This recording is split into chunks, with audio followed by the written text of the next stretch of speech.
Welcome to The Explainer.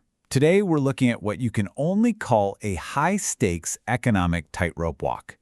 At the heart of it all is a multi-billion-dollar standoff between two global powers. It's being fueled by oil, punished by tariffs, and it's forcing a really delicate geopolitical balancing act. Let's dive right in. So where does this all begin? Well, it all kicks off with this single massive number, a $43 billion question that's just hanging over India's entire economy. So let's just put this in really simple terms. Just think about this for a second. What if India's trade with its single biggest partner was just, boom, cut in half? What would that even look like in the real world? Well, here's what it would look like. A $43 billion hole in what the country earns from exports. And look, that's not just some number on a spreadsheet.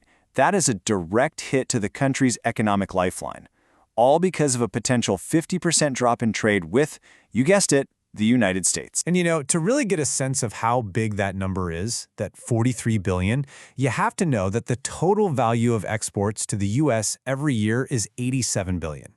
So yeah, we're literally talking about losing half your business from your number one customer overnight. So the big question is, what on earth could trigger a crisis this dramatic?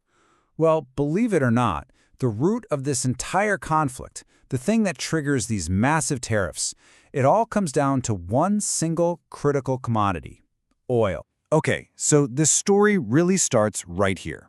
A whopping 35% of all of India's crude oil is now coming from one very specific and very discounted source: Russia. Now, this isn't some small shift in policy. It has become the absolute cornerstone of the country's entire energy strategy. And if you want to put a price tag on that, we're talking about an estimated $38 billion for the current period. You can imagine that a trade of that size, especially with Russia right now, it was bound to get a reaction. And here's that reaction. To put pressure on India, the U.S. is basically targeting the money flowing in the other direction. They're slapping Indian exports with tariffs as high as 50%.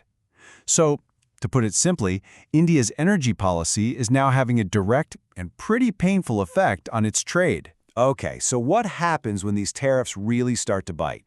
Let's trace that ripple effect. See how this trade shock would move through the economy, from the highest levels right down to the factory floor. So analysts are projecting that the hit to the country's GDP could be anywhere from 0.6 to 1.2 percentage points. Now, for a fast-growing economy like India's, that is a huge headwind. That's a serious drag on growth. And here's the thing. That pain wouldn't be spread out evenly.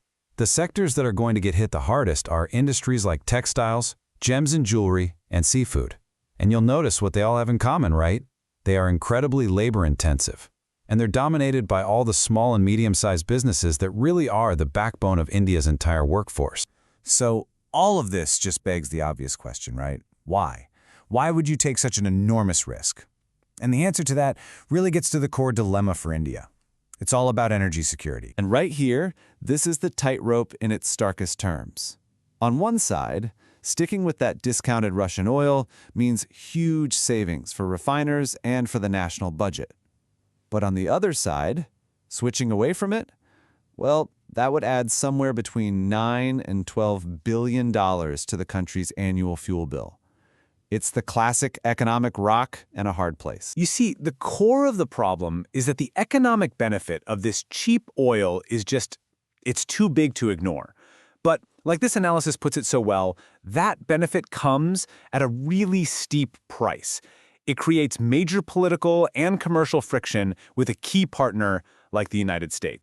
So when you're faced with a dilemma like that, what do? Well, India is trying to perform a really careful balancing act. It's rolling out this multi-part strategy to try and navigate the whole crisis. And that response is basically a three-pronged attack. So, step 1, diversify. Go out and find new customers for your exports. Step 2, use domestic policy. Try to soften the economic blow back home. And step 3, maybe the most important, keep the diplomatic channels wide open with non-stop bilateral talks. And that search for new markets? It's already happening. India is targeting the Middle East, Latin America, Africa, and its neighbors in South Asia. But, and this is a huge but, there's a major challenge: finding new partners that can even come close to replacing the sheer size and buying power of the U.S. market. That's not something you can do overnight. So, when you boil it all down, the entire strategy is really about damage control and finding some stability in all this chaos. The goal is simple: find compromises, reduce the uncertainty, and above all else, protect that export-driven growth that's so vital for India's future. You know, if you wanted to sum up this entire approach in just 2 words, it would be this: strategic pragmatism. It's a really clear-eyed policy of putting your own national economic interests and your energy security first, even if it means ruffling some feathers with your key partners. And all of this leaves us with a question that's honestly much bigger than just India and the US. In this increasingly polarized world we live in, can that kind of economic pragmatism and a deep strategic partnership actually survive together? I mean, can a country really pursue its own hard-nosed interests and still manage to keep its friends close? That right there is the tightrope India's still walking today.